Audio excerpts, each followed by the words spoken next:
Hi friends, ಮಿಲನ ಅಡಿಗೆ ಮನೆಗೆ ಸ್ವಾಗತ. ಇವತ್ತು ನಾವು ಸಂಜೆ ಟೀ ಟೈಮಲ್ಲಿ ಮೆಣಸಿನ್ಕಾಯಿ ಬಜ್ಜಿನ ಮಾಡಿಕೊಂಡು ಸವಿಯೋಣ. ಈ ನಮ್ಮ ಮೆಣಸಿನ್ಕಾಯಿ ಬಜ್ಜಿಯನ್ನು ಯಾವ ರೀತಿ ಮಾಡೋದು ಅಂತ ಹೇಳಿ ನಾನು ತಿಳಿಸ್ಕೊಡ್ತೇನೆ.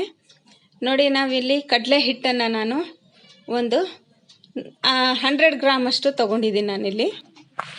ಈಗ ಕಡಲೆ ಹಿಟ್ಟಿಗೆ ನಾವು ಸ್ವಲ್ಪ ಉಪ್ಪನ್ನು ಬೆರೆಸ್ಕೊಳ್ತಿದ್ದೀವಿ. ಉಪ್ಪನ್ನು ಬೆರೆಸ್ಕೊಂಡು ಸ್ವಲ್ಪ ಸೋಡಾನ ನಾನು ಹಾಕ್ಕೊಳ್ತಾ ಇದ್ದೀನಿ. ಇಲ್ಲಿ ಸೋಡಾನ ಹಾಕ್ಕೊಂಡು ಅದು ಎಲ್ಲನೂ ಕೂಡ ಮಿಕ್ಸ್ ಮಾಡ್ಕೊಳ್ಳೋಣ. ಚೆನ್ನಾಗಿ ಮಿಕ್ಸ್ ಮಾಡ್ಕೊಂಡ ನಂತರ ನಾವು ಈ ಶಿಮ್ಲಾ ಮಿರ್ಚಿ ಥರ ಇರುತ್ತಲ್ವ, ಅದಕ್ಕೆ ಖಾರ ಇರೋದಿಲ್ಲ.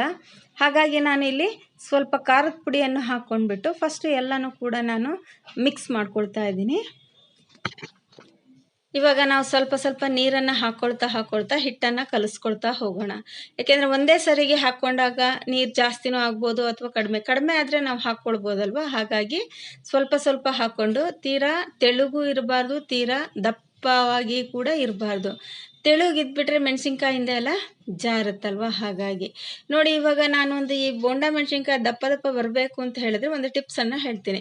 ಹೀಗೆ ನಾವು ಹಿಟ್ಟನ್ನು ಕಲಿಸ್ಬೇಕಾದ್ರೆ ಆ ಕಡೆ ಈ ಕಡೆ ಎರಡೂ ಕಡೆ ಕಲಿಸ್ಬಾರ್ದು. ಒಂದೇ ವೇಯಲ್ಲಿ ನಾವು ಹೀಗೆ ಕಲಿಸ್ತಾ ಹೋದಾಗ ಆ ಒಂದು ಏರು ಅದರೊಳಗೆ ತುಂಬಿಕೊಳ್ಳುತ್ತೆ.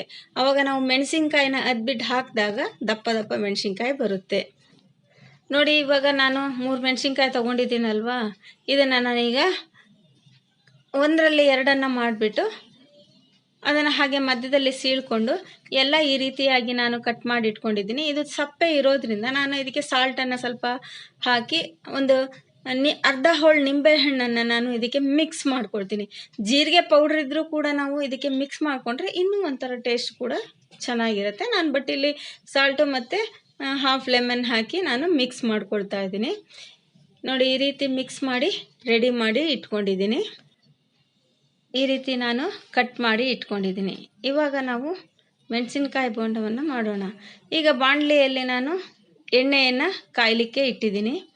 ಎಣ್ಣೆ ಚೆನ್ನಾಗಿ ಕಾದ ನಂತರ ನಾವು 2 ಟೀ ಸ್ಪೂನ್ ಎಣ್ಣೆಯನ್ನು ಆ ಹಿಟ್ಟಲ್ಲಿ ಹಾಕಿಬಿಟ್ಟು ಚೆನ್ನಾಗಿ ಹಾಗೆಯೇ ನಾವು ಸ್ಮ್ಯಾಶನ್ನು ಮಾಡ್ಕೊಳ್ಳೋಣ. ಇವಾಗ ನೋಡಿ, ಚೆನ್ನಾಗಿ ಎಣ್ಣೆ ಕಾಗಿದೆ. ನಾನು 2 ಸ್ಪೂನ್ ಎಣ್ಣೆಯನ್ನು ಹಾಕ್ಕೊಂಡು ನಾನು ಫಸ್ಟಿಗೆ ಯಾವ ರೀತಿ ಹಿಟ್ಟನ್ನು ತಿರುಗಿಸಿದ್ನಲ್ವ ಅದೇ ರೀತಿ ನಾನು ಇಲ್ಲಿ ತಿರುಗಿಸ್ತಾ ಇದ್ದೀನಿ. ಈಗ ತಿರುಗಿಸಿ ಆದಮೇಲೆ ನಾವು ಕಟ್ ಮಾಡಿ ಇಟ್ಕೊಂಡಿದ್ವಲ್ಲ ಮೆಣಸಿನ್ಕಾಯಿನ ಆ ಹಿಟ್ಟಲ್ಲಿ ನೋಡಿ, ಆ ಹಿಟ್ಟು ಕ್ಲೀನಾಗಿ ನೀಟಾಗಿ ಅಂಟ್ಕೊಳ್ಳುತ್ತೆ.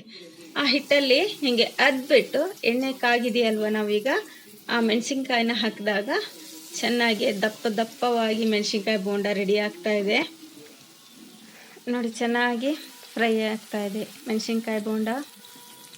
ಈಗ ಒಂದು ಸೈಡ್ ಆದಮೇಲೆ ಅದನ್ನು ಆ ಕಡೆ ಈ ಕಡೆ ತಿರುಗಿಸಿ ಚೆನ್ನಾಗಿ ಎರಡೂ ಕಡೆ ಬೇಯೋ ಹಾಗೆ ಮಾಡಿದರೆ ನಮ್ಮ ಮೆಣಸಿನ್ಕಾಯಿ ಬಜ್ಜಿ ಈವ್ನಿಂಗ್ ಸ್ನ್ಯಾಕ್ಸ್ ರೆಡಿಯಾಗಿದೆ.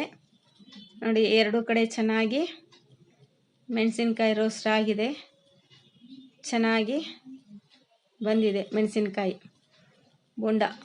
ನೋಡ್ತಾ ಇದ್ರೇ ಅಲ್ವಾ ತಿನ್ನಬೇಕು ಅನಿಸುತ್ತೆ.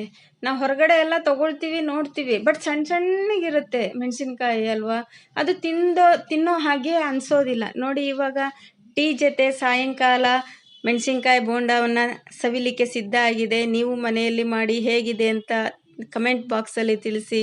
Thank you.